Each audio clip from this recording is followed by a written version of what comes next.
Wait up.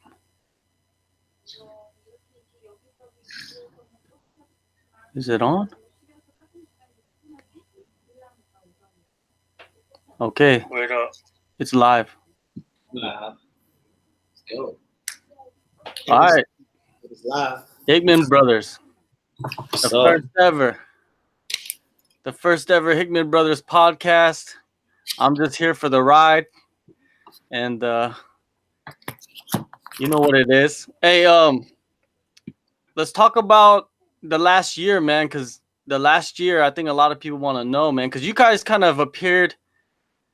You guys were kind of in the, I guess you guys were kind of in the background a little bit, but now you guys are in the front ground or whatever you want to call it, you know, working with these fighters and stuff like that. So talk about, Frank, when did you get here last year or this year? May of 2017. Okay. So when you first got here, like, let's talk about the fighters that you guys been working with recently, because I know you guys have known these fighters for a while, right? It's not like you guys just started training with them recently. You've known them from back in the day. So talk about some of the fighters and the relationships you guys have built with these guys. We just got back from Australia, so we work with Mark, Ty, and Tyson. And then right now we got Peter Young, he's here. We also got Nordine Talib just got in. We got Maribek coming up on the 15th. We had Volkanovski here before we went to Australia for a couple weeks. And we had the Russian girl here right now as well. And then we've had some other guys like that have been coming through and whatnot. But, you know, when I first got out here, I think when I got out here, Maribek was out here. And then also my man Tariq Safadine was out here as well. So, and then since then we've had some good guys come through. You know, Ty Tyson, the boys, OSP. We had Motown out here, but he was only out here for about a day. So, but other than that, we've had some good guys. Nordine's been back 3-4 times. Peter Young's been back 3-4 times. So it's good. These are guys that like do all their camps, like that are, you know, like obviously not only us, but the other coaches and things like that. But guys that like we built, especially like the Aussie boys like Ty and Tyson and Maribek, Nordine. Like these are guys that like we built relationships with that have continued to come back. They don't live full time here, but they do most of their fight camps here. So it's been good. How were you guys able to develop these relationships, especially with, Ty and Tyson and Mark? Because these guys, they don't really let everybody into their little circle that they have, right? So how did you guys develop that? When I got over here, Mark was over here. When I came over in May of 17, Mark came over about 2-3 months later because he was going to be on the Sydney card. And Ty was with him because Ty was getting ready to make his debut. And me and Ty had met. We kind of hit it off. And then we started kicking it. And then he had asked me to come to Sydney, or he had asked me to corner him. And I said, well, absolutely. And then Mark got pulled from the card. So we were supposed to go to the Goldie. But then he said, hey, we're going to have to do my camp in Sydney. And I said, yeah, that's fine. So I spent 6 weeks out there with him and his girl and his family. He won. And then not for his Perth camp, but for his one in Chicago before he fought Arlovsky. He came back, and he came back with a Cotto. They came back and did their camp again. And then after that camp, Tyson came over for about 2 weeks before he fought OSP. I met Tyson out in Sydney previously, but I got to know him a little bit. But then when he came again, we only got to really work with him about a week and a half, 2 weeks. And then they both came out to help Mark for Russia. So they both came out. Again, we were working with him again, and then we got to work more with Tyson and stuff, and then he ended up wanting to come back. So then they both came back for this last camp, and the Cotto came as well, and then, Mark was here as well, and Selby as well. So, the two Toffer brothers, Vice, so we had Carlos, we had a big crew, so there was a bunch of Usos here. So it was, it's good. I always enjoy when they're around because it's always just good crack. everybody just shit talks. And it's fun. The mood's real light, but they still get their work done. So yeah, those dudes make training like fun. It's everyone's just like giving each other shit the whole time, and training camp is fun. Oh, we got Hafa on the line giving you guys a shout out. Hafa. Oh, Rafael. Not Hafa. That's Brazil. Kagila Bratan. Yeah, hey, speaking of Rafael, man, he got a fight coming up pretty soon too. Yeah.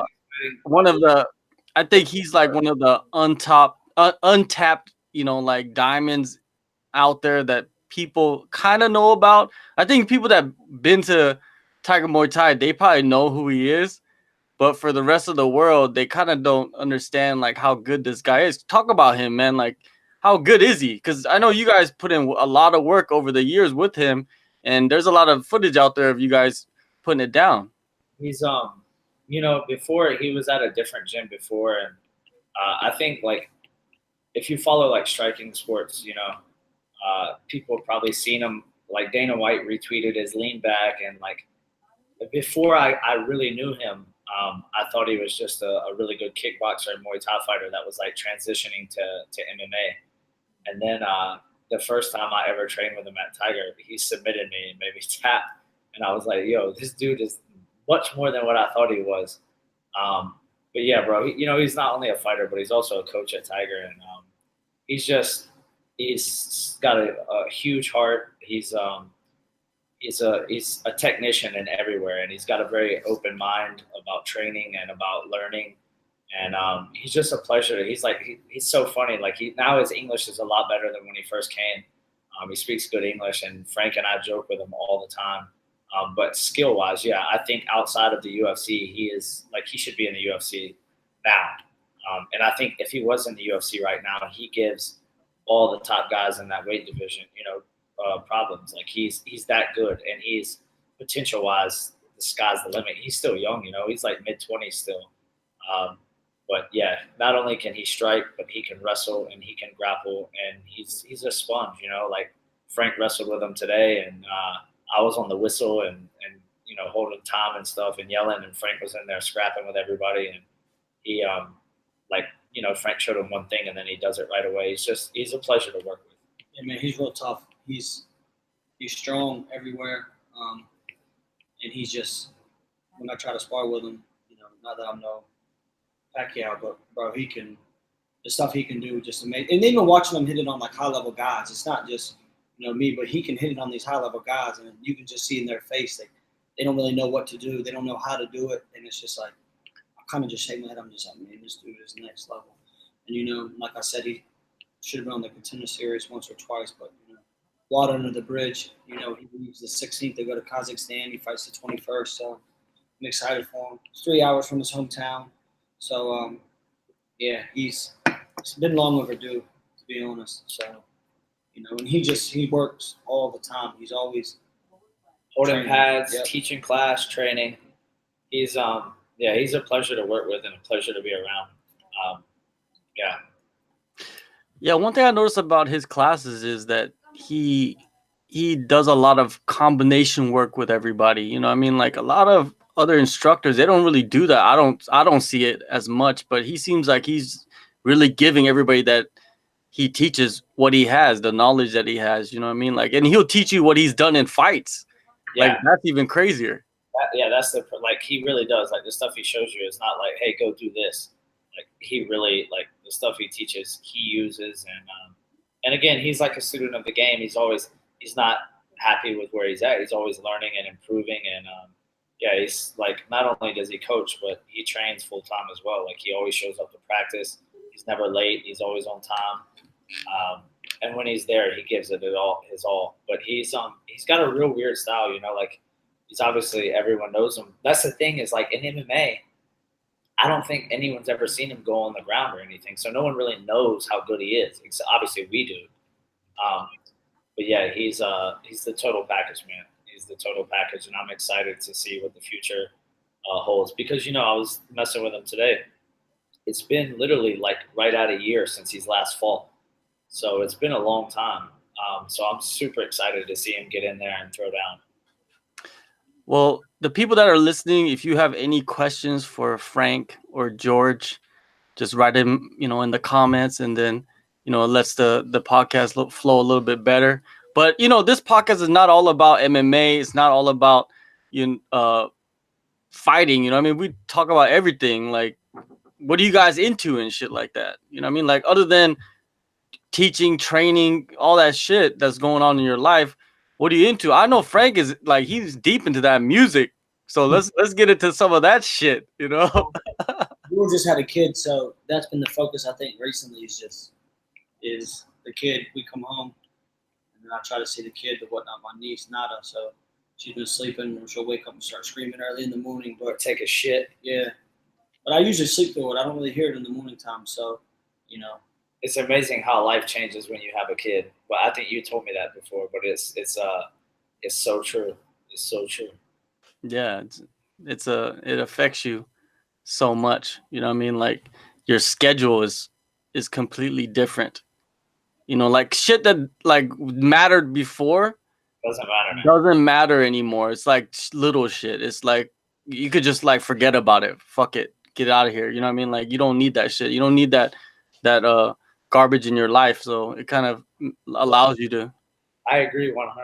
It's definitely like, yeah, bro. I'm just like content, like coming home and like hanging out with the kid, and like when she's asleep, like usually like I would come home and play video games or like hang out or watch fights and stuff. But like now I just either play with her or hold her or help my wife.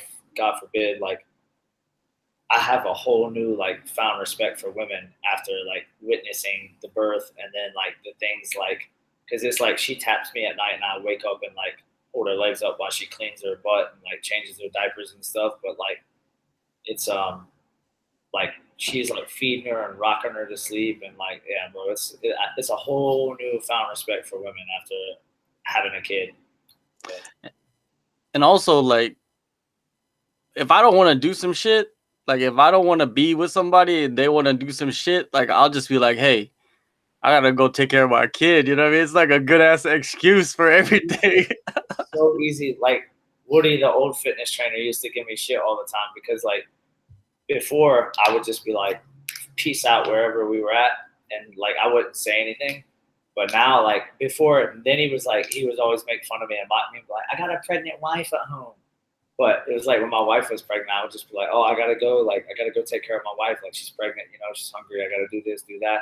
And now he's like, now your excuse is I got a baby at home. So it's like, it's always like an easy, like if I don't want to be somewhere or I don't want to go do something, I can just be like, oh man, I can't. I gotta take care of the kid and the wife. All right. Moving on from that, like having the baby, of course, it changes your life. Even Frank seems like his life has changed somewhat. Dealing with the newborn and everything like that. What is it? How is it like being an uncle? You know what I mean? Did you? it's good. It's new life in the family. You know what I mean? You got something to look forward to, something else to watch grow up. So pretty good with kids. When I stayed in Sydney with Ty, he had a son. Carter was about 1 year old, 11 months, and then he turned 1.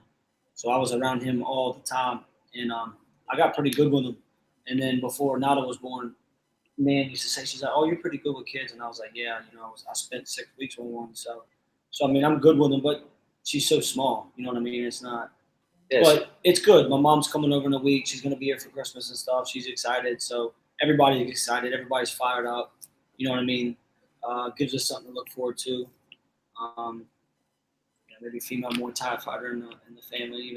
I know Nan's dad yesterday had the phone out and he was like showing her a video of this like 4-year-old little Muay Thai girl just like bashing this guy in the ring. He like literally was holding it up to her face and was just like laughing. He was like getting all excited and stuff. I was like, this dude. Well, it's so funny because her mom like helps out a lot. She comes over like every day, and like sometimes Nan will go to our restaurant and stuff and like be taking care of stuff. And her mom will come over like if Nan has to leave. Like she comes over anyways to like see the baby. They love her. And but yeah, like her mom will come over, and then like her dad will come over, and then like Frank will come home. So there's a lot more people like over at the house like to come see the baby. And Frank just like comes in, and her parents don't speak English, and he's just like messing with them, like throwing elbows at her dad and shit like that. Like it's so funny. Zero English. But then they get more Thai shit anyway, so. But they make it work. They make it work. Well, speaking of children, man, like now you got a child. Like I have a child too, and recently you saw that news, right, about that reporter or journalist or whatever. I saw that, the bloody elbow guy. Yeah, the bloody elbow guy. And what happened? What a scumbag. Oh, for sure, man. Like, especially he was the one that was writing all the articles on the fighters getting busted by he's like steroids and shit.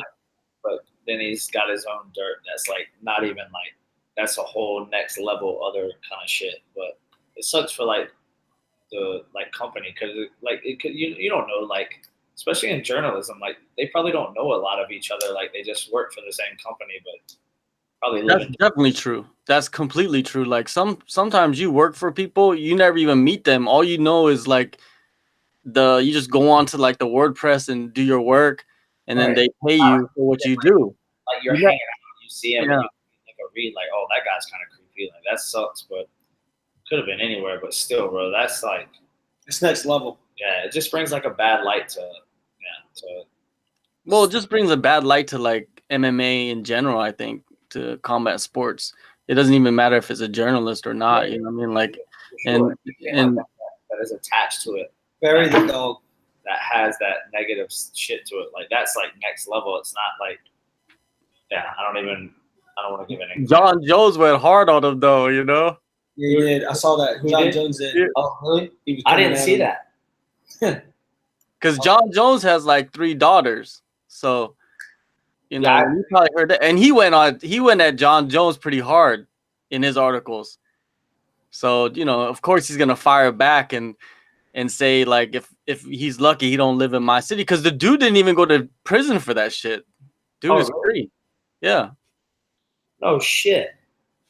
Which is pretty insane. I don't understand how, you know, like the justice system doesn't make any sense, to be honest with you, man. Like stuff like that, I don't understand how you don't get prison time. You know, like you did some fucked up shit, man. Like it doesn't make any sense, but what can you do? Yeah, you can just avoid people like that. But he deleted his Twitter, right? He deleted everything. Yeah, he better. Like you said, the justice system is all out of whack. Oh, everywhere. It's all over the world, man. It doesn't matter what country you go to. You know, you run into some crazy laws and all kinds of shit out there. You want to hear something funny, John? Yeah.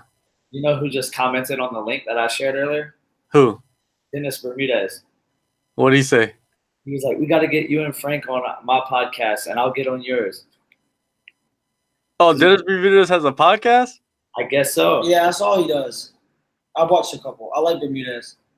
Oh, yeah. Is it like him fishing or something? Bermudez, if you're listening, it was like pulling teeth to get him on the one before, wasn't it, John? Yeah.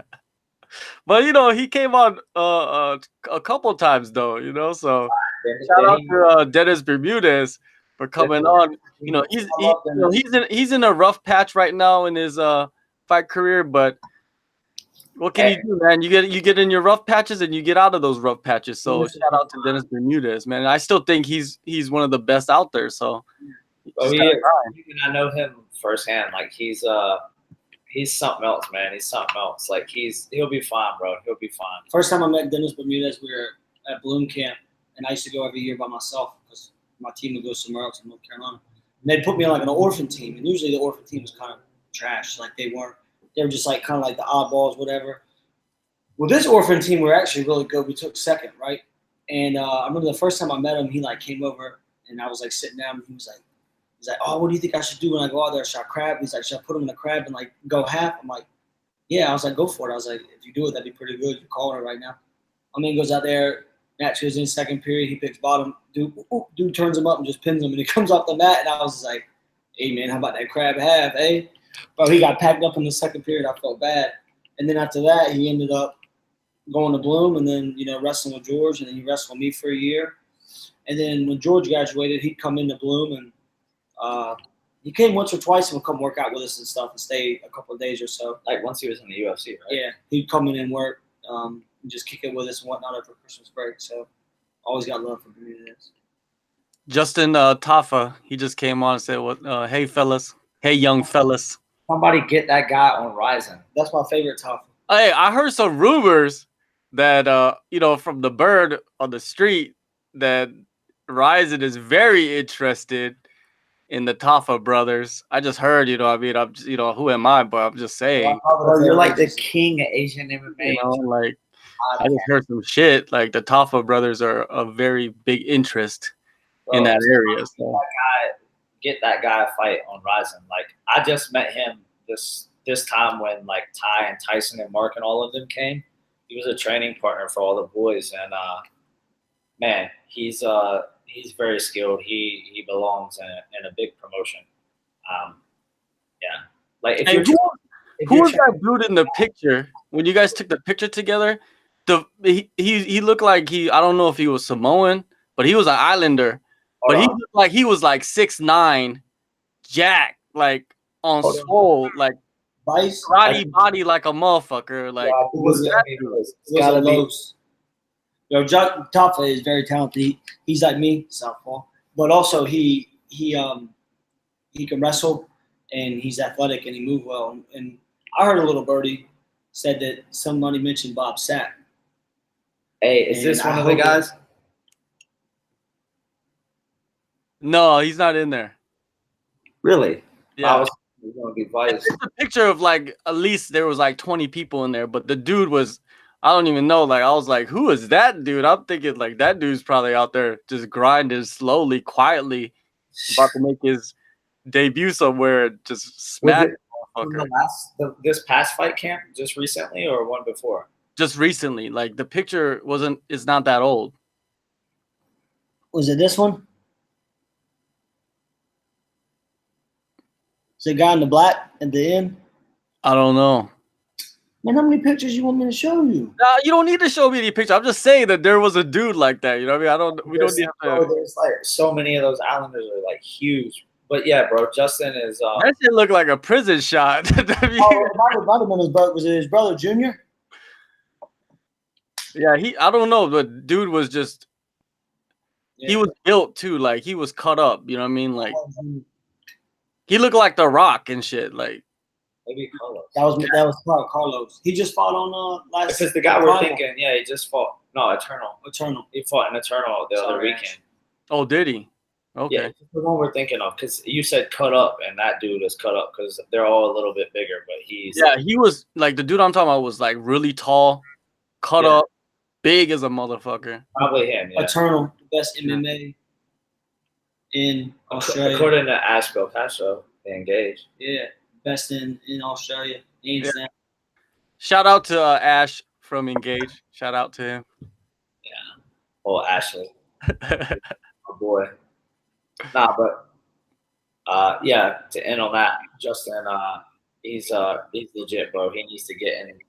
He's a big boy, and he belongs in like a good promotion. Because, bro, you're not just a training partner for like Ty and Tyson and Mark Hunt for no reason, you know, like, and his brothers in glory already. So, yeah, he's legit. Hey, what's the update on Tyson though? Did he tear some stuff in his leg or? We're not. I think it's definitely like messed up, but I gotta message him and speak to him to know exactly like what the crack is and what's going on with it. Yeah, because I thought I saw something of he like had a statement that he put out or something. I don't know. You know, nowadays fighters be putting out statements like they're celebrities and shit. I plead the fifth. I don't know what went down. I just know that he's on crutches. Yeah, but everybody saw that. But yeah. He wants to reach out, then yeah. No. Hey, what about like the UFC 234 in Melbourne? That shit sold out in minutes. Yeah, that's crazy. It's gonna be but then I heard that who bought all the tickets? Scalpers. Oh, really? Yeah. And now they're gonna resell because some people try to go in there right when it happened, and they couldn't even get a ticket. It was like a couple minutes, and they're like, "Fuck, man!" And then they're talking about that they're gonna resell that shit on the scalpers gonna be out there, and that's kind of fucked up, you know what I mean? Because Somebody trying to get paid. Yeah. Someone's trying to get paid for real. Shitty. Yeah, but if you're one of the scalpers who's about to get paid, it ain't shit. Yeah. Because that's a big card, you know. You got Anderson Silva on that bitch. Yeah, easy. Yeah. Are you guys heading out there to Australia anytime soon, like in the beginning of next year or anything like that? I believe I am. A little something in the works. Yeah, I got something up the sleeve. Got something cooking? Yeah, hit a couple spots, get out to Sydney. Shout outs to Australia. That's like one of our biggest like following and supporters. Like when Frank and I were out there, like obviously for UFC Adelaide, there were like a lot of like it was pretty cool. A lot of people came up and like, you know, were like, oh, you guys are the Hickman Bros, or like taking photos, and like it was cool to get like a lot of support, you know, especially like Ty and Tyson and the boys like working with us and shouting us out and stuff like that. Yeah. But it's cool because like a lot of those guys want to come train at Tiger now, and it's just, you know, opens more doors for us. And we did a camp while Frank did multiple seminars while he was out there, because I came later in the week. But we did do one seminar at the end of the week on Saturday together with Brad and Alex Volkanovski too, which was pretty cool for Combat CMBT Nutrition. So getting ready to take over the game. So I'm excited for them. But that's, you know, they're getting ready to do something real big. They had like their very first stage dropped in Adelaide. So then, you know, in the Melbourne card, they're really going to make some noise on it. And I'm fortunate enough to be kind of in the mix with them, George and I both, through some good people, you know. So actually, a buddy we met here, Brock. Big shout out to Brock. He's a big ex-footy player, country footy league. He lives down there near the Goldie, and he put us onto this guy, Sel, that George knows, and then we got to chatting. You know, we met out there, and a couple other guys. So it's gonna be good. I'm excited for them, and I'm excited to see, you know, what they do. CMBT is combat nutrition for athletes. You know what I mean? So it's like tested and like tested and whatnot by like you gluten free. Yeah. You know, for all those people who don't like gluten, there it is. But no, I'm excited for them, and you know, I'm fortunate enough to be able to work with them. So hopefully hit a couple of the cities out there for some wrestling, you know, and then before Melbourne, be out there in Sydney, slide out to West Sydney, see my people, and then go from there. So Australia always shows love. I've been to Australia 3 times, and I've liked it every single time. I think for sure. People are great. The people are nice. You know what I mean? They just like to have a good time. You know what I mean? So it's good. We need to get out to Seoul too again. Well, we need to get out to Seoul next time. You were the plug last time that I was there, but we got to get it set up next time that I come out. It's just cool, man. It's this year's been like a good year for us. Like, you know, because Frank came, May will be 2 years, and like the first year it was cool. Like you know, it was great having him here and stuff, and but this year like really started to like kick off for us, and like really like we really started to build the brand. And when I say build the brand, like I don't mean like, you know, we put in more work than we have in the past, but it's not like, I mean, you know, firsthand, it's not like I've just, you know, we've been doing this and doing that, but like people are starting to really, so, you know, we need to put a little bit more like work in ourselves on it and stuff, but people are really starting to take notice of the brand, and it's just, it's in a good place right now. It's, you know, when we have like the fighters that we have coming back and things like that, it's a good thing. So it's really like I told Frank the other night, we were talking and stuff. I think 2019 is going to be a big year for us, and it's we just got to keep moving and keep putting in the work with the fighters and you know, keep going. So it's yeah, man. At the end of the day, that work that you put in is going to result into something. You know, too many people worry about what the result is right away, right? And it hasn't even come yet. So right. You gotta put your work in and don't worry about the result. That's just gonna come, and that's why this year has probably been so good for you guys, because you guys didn't worry about the result. You guys just doing what's in front of you and working with what you have, and now it's becoming bigger and bigger organically. You know, like people like to use that word. Yeah, no, I agree 100%. Like I'm a pretty patient person, so you know, I just want to keep like keep improving and leveling up ourselves, and keep improving as coaches, and what we're preaching for MMA and for wrestling and grappling and stuff as overall, and continue to get connected with fighters and other people, and just keep improving and keep building our brand. And yeah, I'm like a patient person. Like I told Frank the other night, we were chatting after we got back from Adelaide a couple of days, and like we were talking about some different things going on, and I just like said to him, I was like, bro, just be patient. Like it's getting there. It's starting to. I think especially in the last 6 months, it's been like you can start to tell and to see that it's working out, and we just gotta stay patient and keep our eye on the long game, and keep moving forward. And eventually it's gonna pop. Me, on the other hand, my patience aren't as. I'm not the most patient. We're like night and day, bro. Like my ADD kicks in all the time, my anxiety, and I'm always just like up in the mood. I'm like everybody out. Can read it too. I'm like chilled out, and like just like, hey, just relax. And Frank's like my wife, like just we're like the exact opposite, but it's good, bro. Like we level each other out, and it's yeah. Well, you give each other the push. You get that push and pull, and it like you said, it levels out. You do need someone that is in a hurry, that is impatient. You're patient because he sees things that you don't see, and you see things that he don't see. So 100%. You got to have that. Yeah, like he keeps me on edge, like shit, like I need to do this, or like we need to do this, like because he ain't playing around. But at the same time, just like we were talking about earlier, like you have a kid, man, shit changes. So it's that's also like put things into perspective for me, and so it's exciting times right now. Now, what is the this podcast is just something that you guys will do and maybe continue doing. I don't know for sure, but most likely you will.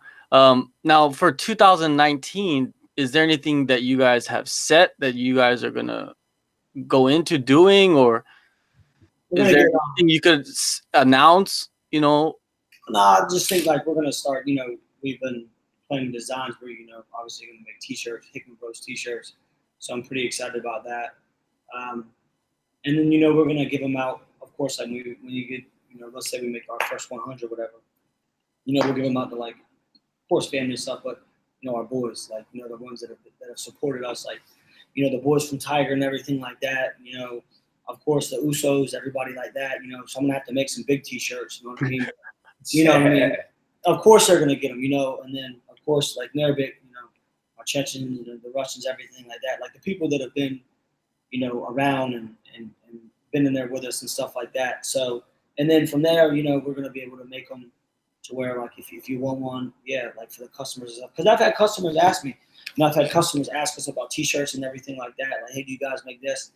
And I just tell them, it's coming. So, that's something we'll definitely do. And then, of course, staff at Tiger, stuff like that, the ones that have always looked out for us. So that's something that's, that's coming like that. And then, besides that, just focusing on our craft, building the brand, everything like that. We got the Poke Bowl. So there's going to be some online stuff coming too. We're not exactly sure, but we want to do some techniques and stuff for the people out there, somewhere that they can go if they can't make it to Tiger, and just, be able to have access to that kind of stuff online as well. We obviously already have our YouTube page that we've, uploaded some techniques and stuff. And we've been quite busy recently, with all the boys and stuff. But those are going to start to come again as well on YouTube. Obviously on our Hickman Bros Facebook or Hickman Brothers Facebook page as well, and Instagram. But there will be like some stuff more like a library kind of thing. Not exactly sure when that will drop, but it definitely will be coming in the next year. It's a little bit bigger of a project, but it will be coming. But yeah, like Frank said, with the T-shirts and stuff, and if you come to Thailand, check out Island Poke Bowl if you're in Phuket, because we have a restaurant as well that it's not just a restaurant. We hold events there for like fight nights and stuff like that, or we should say fight mornings in Thailand and stuff. So it's good. It's good. It's exciting times. And I want to get out to, of course, the wrestling, the MMA for wrestling and everything, like wrestling for MMA. But I want to be able to get out to, I've talked with Ty quite a bit about some other of the boys about getting out and working with some of the AFL, the footy teams for like rugby and stuff, because, you know, wrestling's big for them, you know, the one team that does well. So like, if you're listening, you know, Gold Coast Titans, Sydney Roosters, Brisbane Broncos, you know what I mean? I'd love to come out there. Killing it. He's not even American anymore. He's Australian. I just want to, I'd get out there with the, you know, the boys, just get in the trenches with them and just show them like, look, this is, you know, this is the shit I live for, and I love it. So, I mean, you know, because I've wrestled with some of the footy boys here and like just showed them some stuff, and, you know, I know where I could help them. And, you know, again, this is starting, I was speaking with one team briefly through my man James Nahuna, who helped me out tremendously when I was out there in Sydney. So I was speaking with him, you know, a little bit about a team maybe possibly coming over here. But, you know, that all started from Ty. When he first came over, we've been speaking about it, and he's like, you know, you can really do something with this, with that, you know, the footy and all that. And I was like, yeah, I'd love to. And, you know, so, you know, that's something that I definitely want to do. And again, for me, it's just about the exposure. It's just about getting out there and getting involved and getting in the mix. You know what I mean? So got it all, bro. That'd be exciting for us as well. You know, MMA, grappling, wrestling for MMA. Who knows? We're in footy right now. We might even try to get Loma on the national team for wrestling. You know what I mean? Yeah, no, that's another thing. Like, I've been talking, and man, it's so hard, like, being in Thailand and just the way that Thailand is, like, you know, with different things in general. But yeah, we're trying to get involved with the national wrestling team for Thailand, for the freestyle team, which is, I didn't even know they had a team until like a year after being here. But that goes to show you, like, it's been a long time since obviously since I've been here. But I think I found the right guy now that is a Thai kid that went to school in America for a while, and I've been talking to him recently and got a lot more information in the last like 4 or 5 months about Thailand wrestling. But that's another thing that we're really trying to get involved in. And again, it's like, it's not something like we want to rush. We just like want to get involved and go do some clinics and stuff and see where it goes from there. But to be involved with like Thailand wrestling would be huge. You know, like, to think that Thailand even has a wrestling team is insane. Because when you think about Thailand, you think about like Muay Thai. Obviously, Muay Thai is the first thing that comes to mind. But like, they're big in like volleyball and like badminton and shit like that. Handball. I don't know like how like yeah, I don't know how much like how much funding that they have for it, but it's something that I definitely want to help. And I don't know, I have like a soft spot for Thailand anyway, so it would just be cool to help out the national team. Who knows? Maybe one day my daughter's the first Olympian from Thailand.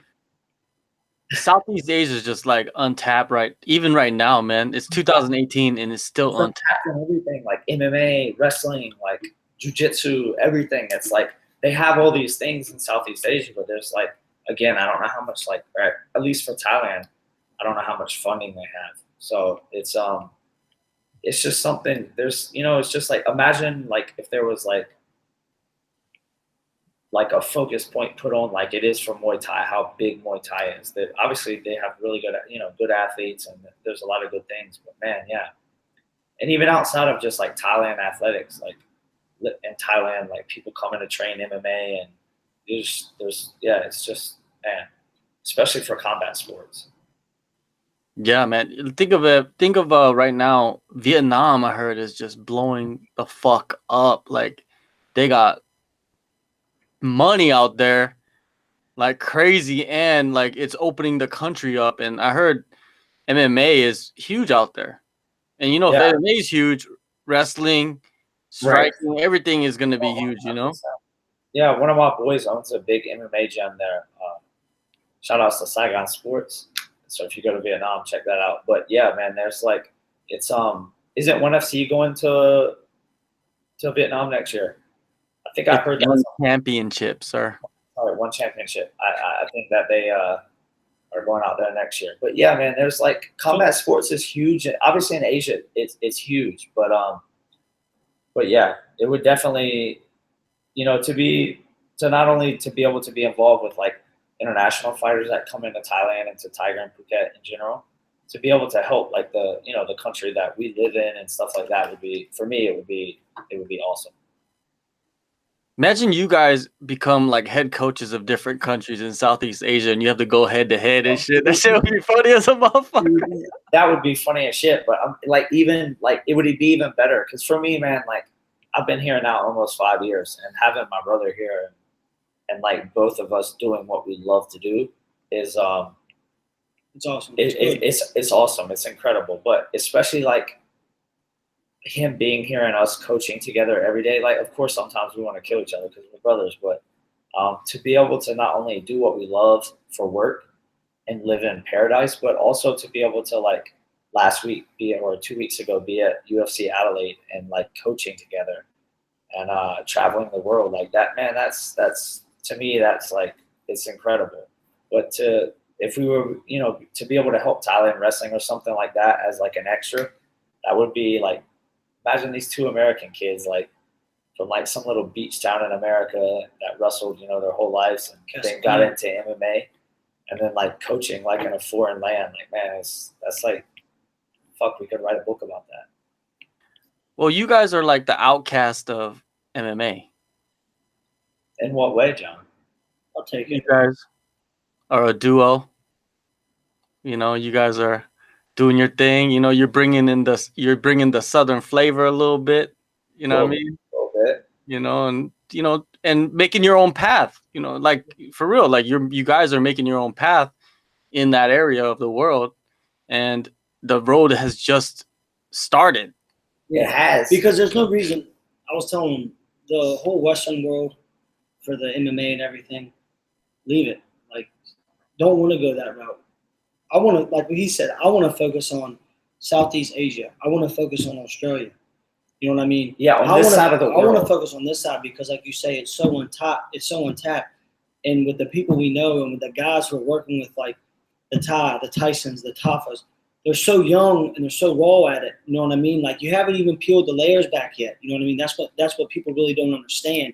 And it's just getting warmed up, and the trains just now. So like like we say, it's all in with the Usos, and that's just one part of it. And then now we got our guys like Peter Yons and the Volks. When we were in Adelaide, we were working out with Volkanovski and all them boys, like and Brad and Selby and stuff like that. So Izzy. So that's to me. I'm just like it's came really a long way from pushing the pavement. You know what I mean? The car lot. You know what I mean? Like I was telling the boys the other day, we walked down the house. Mark got us a house on the beach. We walked out in the back, and like Tyson was like hitting pads and stuff. And I like looked around, and I was just like, "Babe, it's a 2:00 on a Monday. If this was a 2:00 on a Monday, I'd be calling the banks, following up deals." And then now look at me. Long ways from the car lot, baby. A long ways. Yeah, I'm sitting in South Australia in Adelaide, getting ready to corner, one of my boys for the main event and the biggest stage in sports. So it's just kind of it's awesome and it's like humbling at the same time. Absolutely. And not only those guys, but again, like living in Thailand, like we have an up and coming crop of Thais that are fighting MMA now that we have, Saxurin and Road FC and Loma and Invicta and Top Noi and Ryzen and then a whole there's a lot of younger kids that are still 16, 17 that are already training that are getting good, and it's just man, it's we got 3-4 girls that are tough. Yeah, you know what I mean. We got it's cool, man. It's really cool, and it's very humbling, but it's like Frank said, a long ways from the car lot, bro. And it's also good from Tiger because they just opened up a brand new location, which is awesome. Yeah, I saw some pictures. Bro, it's insane. And with the staff they have, like the great Muay Thai, Sam and John Boy's the boxing coach. Stu and Alex and Emilo help a lot with the the jiu-jitsu, and then K1 you got Rafa and everything like that, and it's just everybody. Then our strength training coaches, everybody's kind of on the same page, and it's like it's contagious, man. If we're rarely that we ever gone at the same time, but when we like in Australia, like it's all right. All right, Tariq could run this. All right, or if Rafa and John Boy and Sam are all going, okay, George, can you run the boxing? Yeah, no problem. You know what I mean? It's kind of one of those things, or if I need something on a Wednesday for technique, hey, I'll show this, Rafa, and then you show this half. He's like, yeah, brother, no problem. So it's great because everybody's on the same page and everybody's clicking. Loma will work with the boxing coaches. They'll come up and help Loma. They'll come up and help both the tops. Top Noi and then Saxorin, and so it's great. You know, I do enjoy it. And now there's some of the Muay Thai trainers that are coming up and like asking to have like their younger brothers. Hey, can you? That's Muay really Thai cool, bro. There's like or a crop of MMA. like I don't know, maybe like 10 like little Thai kids between the ages of like 7 and like 14 that are like already all little weapons in Muay Thai. And Frank, like he always like buys them water and like Gatorades and shit like that. They've been getting smart. They've been giving the bottom shakes. It's like 140 bottle pop. Boy. God, They're wising up to it. But nah, man, they're like the trainers have been like asking us like, oh, maybe like, you know, one day a week, can you help them? And like, bro, I was joking around with one of them 2 weeks ago, and I just showed him like some stuff from like on top. Like I let him like sweep me down to the ground, like Muay Thai sweep, and then he was in my guard, and I was like showing him how to elbow and like control. Man, the kid got it. Like he was like squaring his hips right away and controlling my biceps where he could elbow and punch. But it's just like, imagine that kid, like if he starts training wrestling and jiu-jitsu just a little bit, you know, for the next couple of years, like 2-3 times a week while he's already training Muay Thai, what a weapon it would be in like 8 years. Like, it's crazy. That, like what you just explained right there, is what makes the promotions out in Asia, they're going to grow because of that. Yeah. Like those kids right there, the kids that are 14 years old right now, and in 5 years, they're just going to be crazy talent, man. Like just popping out from, and not even just like Thailand though, you know what I mean? Like all the Asian countries. All those Asian countries, man. It's it's pretty cool to be in the position that we're in, with all the different things that we have going on, man. It's really exciting. How we doing? How we doing on them questions? Anybody? No questions, just comments and shit. It's just comments, man. Like the podcast shit, what I want people to do is, if you're listening, I want you to ask questions about wrestling, MMA, whatever, you know what I mean? Like this is what it's for. You're doing it live so people can come on and ask the questions, and they'll give you some answers, off the top.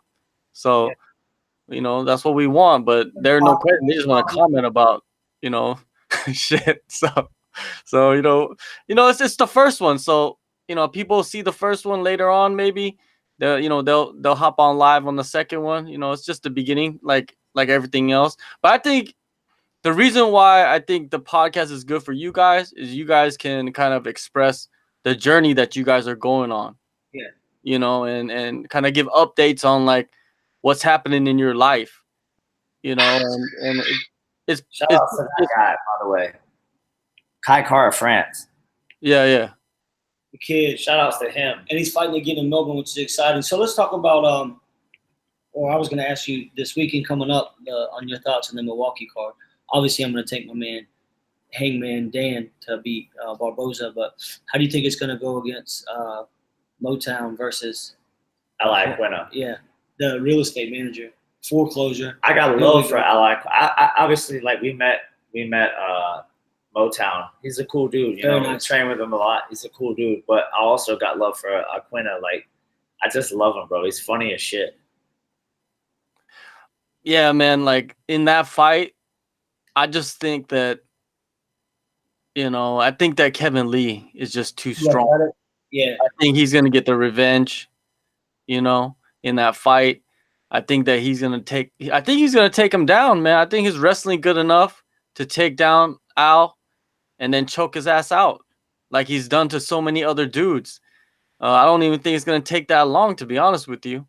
I think he's just too big and too strong, and he's at that level now. When they first met, that was his debut on like 3 weeks' notice, and he almost choked him out in that fight. Yeah, if you remember. So I think he's just at another level, man. I think he's gonna. I could see Dan wins his fight, Kevin Lee wins his fight. I could see them fighting each other. Yeah, for sure. That'd be like a number one contender right there. Yeah, Dan. Shout out to Dan Hooker, man. He's he had a little bit, like when he was at welterweight, it's like a completely different guy out there now. Or I'm sorry, not at welterweight, at featherweight, featherweight to lightweight. Like he's like a completely different guy, man. He uses his length and his reach. Like I know firsthand sparring with the guy. Like he's technical, and he's yeah, it's exciting for him, man. Like, think about like how many fights now has he won at lightweight in a row? I think 4. And all of them, like All Dan is doesn't he? Isn't every one of his win a finish? Yeah, knockout. Yeah. No, one's a submission, 3 knockouts. Yeah, he said, what was it? 2 knees? Yeah, 2 knees. One hook, one left hook, whoop, and then And 1 guillotine. Yeah. Yeah, he's a weapon, man. He's I'm excited. Hey, before we continue, tell the people. I just want to tell the people keep the questions coming. There's some questions coming though right now. You want to go to the questions, or you want to talk more about the card? Oh, let's give us the questions. All right, the first question is from I don't even know how to say this motherfucker's name. Bu Rawiri. He says he asked you guys, is checking the oil a real wrestling move? Checking the oil real wrestling move. Depends on if the ref stops it or not. However, I've seen many people get away with it. I had a teammate in high school when I wrestled at my first high school, and the guy shot in and he went like got all up in the oil. Knuckles deep. And all 4 fingers? Yeah, all 4 fingers, bro. He was cutting the corner, trying to go around, and the guy had him in like a single leg, trying to crack him down, and he got right up in it and was trying to get around, and yeah, he got a penalty, and the other guy was awarded I think a point. Dang, so threw the curveball in there. The ref stopped it. That wasn't legal. But yeah, that was not legal. Has anybody done it to you? I think that's what he want to know. Nah, I haven't had my oil checked on a match. I stay in good position. Yeah. All right. Well, the next question, I think this dude is from Strong Island, because he says it's Strong Island, by the way. Oh, Strong Island. Hey, shout out to Strong Island. He's out here right now. Was it your boy Strong or is it my boy Strong Island? The one from class. Oh, it could be my man Kevin Hartnett. We call Kevin Strong Island. What's the question? He says, first of all, he commented, he said that he's good friends with and he was roommates in college with Ayala Quinta's cousin. Okay. So you could talk to him about that later on. But his question was to George, but it's probably to both of you guys. What's your favorite combination to use to transition into a takedown? Man, a simple jab or a simple 1-2. It doesn't have to be some Gucci combination to get to a leg, man. Make him put his hands up, close the distance, and get to the leg. What about you? Since I'm southpaw, I like to just go jab, head inside single leg, bump, go low, pick it up. Yeah. Seems to work for me. Doesn't got to be much, man. Make him put his hands up, put him on a back foot, and get to his legs. Hey, on another note, though, talk about combinations. Like, my favorite video, favorite video clip of 2018, I'm not gonna lie to you, is Ty throwing those elbows. That shit is funny as fuck. Yeah. And I can watch that shit right now, and that shit make me laugh, dude. Like, that's just the craziest shit. You see how many views that shit got on Twitter? He does like 20K. Yeah. And he was dead serious about it too. Just bang, bang, bang. You know what I mean? Like, so that's just another day of us just like cutting about. That shit was hilarious, man. But now going back to that card, what else is on that? Who else is on that card though? I gotta look at this shit. The Milwaukee card. Pull it up, John. Yeah, I'll pull it up right here. For those of you that are tuning in, this is John. John, how do you say your last name? Hanko. Yeah, Hyun-ko. Hanko. AKA your local Asian, AKA Gookie Gang, hashtag Gookie Gang. So you know what it is. Shout out to the Shibaseki who's training at Tiger right now. Oh yeah, he's out there too. Oh, let's look at this card. All right, oh, here we go. Jessica Rose Clark versus Andrea Lee, you know, the girl that her husband is on the run or whatever. Yeah, somebody needs to grab that fool up too. Definitely. But what do you guys think about that fight? You know, her versus her. Do you know much about them? Nah, honestly, I don't know. Speaking of, let's shout out Valentina Shevchenko for just capturing the title. For sure, man. Showing that wrestling too. Just too. I think it was more of just like her Muay Thai sweeps, but bro, she just. Did you see in the first round when she swept Shorty and just like earthed her onto the ground. Like I would refer that as an earth, like just whack right to the mat. The strength discrepancy was very apparent, man, in that fight. I didn't listen to Joanna's, or I couldn't hear it in my restaurant. The post-fight interview. What did Joanna say afterwards? I don't even know. I wasn't even listening to that shit. Yeah, I mean that's gotta be frustrating. Like, fuck, how's she lost now? Like for 3. Man, that's and she was so dominant before. Remember? Yeah, I don't think they want her to fight at flyweight anymore, though. I think that was like the UFC giving her a little strawberry. Yeah. And if you don't take that strawberry and make some a milkshake, then we're gonna put you back down to strawweight. And I think that's what's gonna happen. She's gonna go back down to strawweight and fight some of those girls down there. But what do you got? You've probably known Jessica Rose Clark for a little while, right? No, you don't know her? No, of her. Oh, okay. I thought, who do I know that trained with her? Oh, okay. So I now remember who trains with her. Okay, but we got some more questions. Do you think Motown cuts too much weight, and could you see him at 170 in the future? Hey, you guys were next to him in the off season. How big was he? He was a stout guy, but Yeah, he's strong. I think everybody cuts weight. You know what I mean? Yeah, Everybody cuts weight. I don't know what his walking around. Like I don't know him that well enough to know like what his. I didn't ask him what he walks around at, but Stay before weigh-ins too. They get 25. Yeah, day before weigh-ins, like that's the thing. As long as there's like weight classes, and the way that it is now, they can continue to try to like change it. But it's just like in wrestling in college. Like you can put the hydration test in, you can put whatever else test you want in, and there's always going to be weight cutting. There's always going to be a way around it. People are always going to try to go down to the, push the limits and try to get to another weight class to be the most successful. Yeah, and until there's some huge drastic change, I just don't see it changing, honestly. And maybe like I'm naive or like that's stupid, but I just from wrestling, man, there was like my junior year, I don't even remember what year it was. They put the hydration test in and like your body percent fat test and all that stuff. And I just remember my coach being like, "Yeah, you need to get certified at 141 in case we need you there." And I was just like, well, fucking cheers. It was, yeah. It's just it's always going to be like it's been that way since the beginning of combat sports with weight classes. There's always going to be weight cutting. That's why they have weight classes. And there's always going to and to me like weight cutting to me for fighting for me was never the same as it was for wrestling.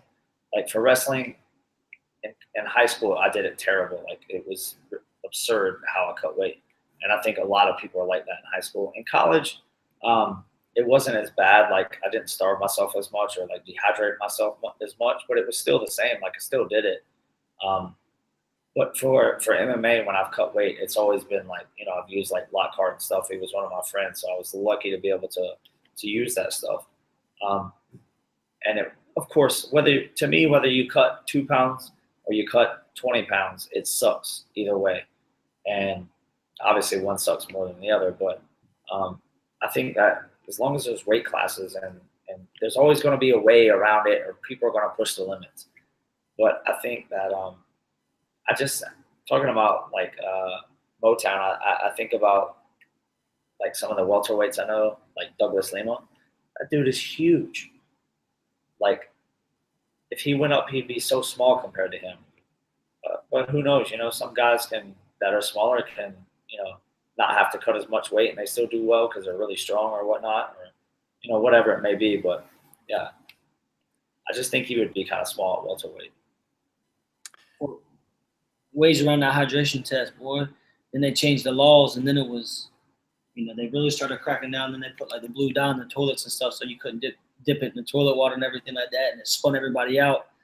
And then we were smuggling like little medicine tubes with like warm water in it and stuff. There's like always a way around it. It's just watch Icarus, the documentary on like the dudes that take steroids. Like there's always a way around everything. People are always like getting innovative and trying to change things. And I just think with weight cutting, like it's just a part of the game. It is like, yeah, it needs to be like policed and like people need to like. I think like cutting too much weight is just there's a fine line between like cutting weight and like cutting too much weight where it affects your performance. And I think talking about Dan Hooker earlier, that's a prime example of him cutting down to featherweight. Because I remember how when he was training at Tiger and we were training together all the time, like how skinny he was compared to now he looks healthy. And look at his performances; he's crushing guys.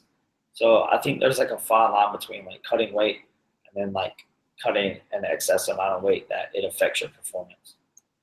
I mean, look at it from like college back in the day when they had like those two deaths, like they had like two guys that they end up dying like back to back, like pretty close. So what they do, they immediately threw 8 pounds on every weight class. Okay, so you know what I mean? It went from, or the first, it was 118 to 125. And then from 125, I went up to 133. From 33 to 41, to 49 to 57, to 65. So they started throwing, it was like 8 pound increments. That was their solution. Well, what do? Well, we'll just add 8 pounds to every weight class to make it bigger. So that's what they did. So you look at it like that. That's an example of, well, okay, well, they're still perfect. All right. So now you're not going to cut down to 118 anymore. Well, guess you got to get bigger for 125. Oh, I know you were going to be wrestling 163, but you know what? Now you're going to go down to 157. So it is what it is. You know what I mean? It's always going to be there. I agree. I think it's always going to be there. But I think like, you know, the talks of the new weight classes and stuff, I think that's a good idea. Like put more weight classes in. And I don't know, like the whole like finances behind it and the belts and all that shit that, you know, people have brought up. But I think why not put like from 155 instead of 155 to 170, put a 165 in there. Throw some more weight classes in there, some more options. Because there's a lot of guys that are like tweeners that are like almost they're killing themselves to get to 155, but they're a little bit too small for 170. So throw another weight class in there where it's, you know, it's something different. Yeah, that's the next question someone had was like, what do you guys think about that new weight class at 165? But to be honest with you, the biggest discrepancy in weight is that 185, 205. That's 20 pounds right there. Yeah, that's huge. Like put another weight class or two in. That's like college. 197, it jumps up to 285. That's a huge difference. Yeah. But also, 155 is, what is it, the most popular weight class in MMA? I mean, that's the deepest weight class. So, yeah, you put a 165 in there, I bet some people are going to move up. And then you put a 175 in, I bet some people are going to come down and maybe move up. You know what I mean? So I think it'll even the playing field. But, yeah, more weight classes is – but, again, it comes down to as long as there's weigh-ins, there's always going to be a weight cut. There's always going to be a weight cut. You know what I mean? And how they go about it and how they choose it. Because that's the problem is, again, I'm no, nutritionist when it comes to weight cuts. But when they do it wrong and stuff like that, like, yeah, it doesn't look good for the sport. But, you know what I mean? It's part of the game. It's part of the business. It is. That's why, mentally some people need to cut weight because mentally it makes them feel like they're, they have an advantage. And fair one to them. They do. Some people do have an advantage. You know what I mean? So, hey, it is what it is. Glenn Sparv cuts his nuts off. I've seen him cut some weight for 185. Fuck, boy, he walks in there the next day weighing about 215, 217. He'll wake up in the middle of the night and crush like 4 coconut waters, like the big ones. And it's just, you see him and you're just like, this dude's massive. But, imagine Glenn Sparv at 170. Yeah. He looked like a machinist and shit. You seen that movie? So he did look like, he looked like Christian Bale. Hey, didn't he? Frank sent a photo from his last fight. He looked like a full-blown junkie. A full-on junkie. Frank sent the photo to like our group chat, and everyone were just like, Jesus. Yeah, but he kind of has it to a science where he knows what he's doing. You know what I mean? Especially, and he's not even from like the States. He's from Europe. And he has his own thing that I think that he knows what he's doing for his body. He understands what he's doing. Oh, yeah, 100%. Glenn's a professional aspect with that kind of stuff. But, yeah, bro, like Frank said, man, as long as there's weigh-ins, there's going to be weight cuts. Yeah, man, like it's – I don't know. To be honest with you, I heard that they're going to put that 165 in next year. But the funny thing is Kai's fight is at 125. So are they going to get rid of that? I don't even think they're going to get rid of it. It seems like. I hope Kai saves the flyweight division.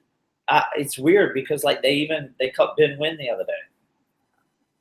Yeah, I think he's going to be signing with one championship pretty soon. why would they not sign him? You know, like he's perfect. And they're gonna try, and it seems like they're trying to get into that Vietnam market pretty hard. So they just signed that one girl, Yeah, that girl. Bai Nguyen or something. Yeah, and Ben Wynn's perfect. He's ex-UFC. He's good as shit, and somebody else Demetrius can go against. Like, there's man. Yeah, I agree, 100%. But yeah, I don't know. It's weird because they like Scoggins. I saw Justin Scoggins. They cut him. He's fighting on Ryzen now. Like, it's just weird, man. Man, Ryzen got some. They got some talent out there too. And they ain't even got one man Toffee yet.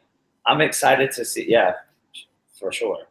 I'm excited to see Caldwell versus Horiguchi. Yeah, but I have a feeling that shit might not even happen. Why is that, John? I don't know, man. It's not like insider shit or anything like that. I just have a feeling like, I don't know. It's kind of like the feeling where you get with Mayweather versus Tension. Like that shit might not happen. Yeah, I That kind of feeling, you know. I could definitely not see it happen. But at the same time, if it does happen, I bet Tension's like, what if Tension was just mid combination and just whack, head kick him right and just knock him clean out. Well, that's the risk he takes. That's the risk that Mayweather takes, you know, like accident, just by the instinct. I hope that shit happens. Yo, that would be crazy. But what if Mayweather hit like the Rafa lean back and came back with his own? And he knocked him out? That shit would be crazy. What if Mayweather just came in with like a mean, like 1-2 fucking clean elbow flush to the jaw? Yeah, right. Nah, it's man, it's interesting. It's gonna be interesting to see. It's amazing that it's even happening. Yeah. Which is crazy. Is like that's big money right there. Big cash. And I don't know, in Japan, people do their thing their own way out there. So I wonder how that's working out. I listened to. Did you hear Chael Sonnen talk about it? No, I haven't heard that one. Yeah, I listened to one recently about on Chael Sonnen's like show about him. He was talking about tension and like Japanese and like the culture and stuff, and like basically saying like, you know, Floyd thinks he's just going for like a, you know, like a spar about, but that is not what they're thinking. Yeah, I don't think they're thinking that. I think they're thinking like, Tension, knock his ass out.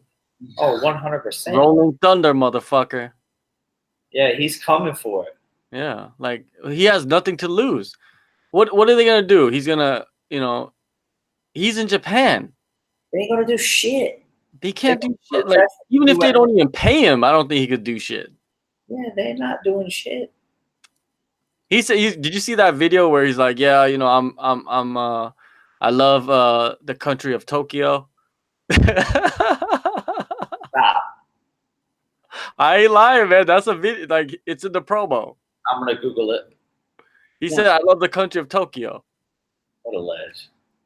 The dude is funny, man. But hey, did you see the new Icarus? No, there's a new one. Yeah, Brock Lesnar's samples came up missing at USADA and shit. Yeah, I saw that too. That's the new Icarus right there. Suspect, yeah. Suspect, yeah.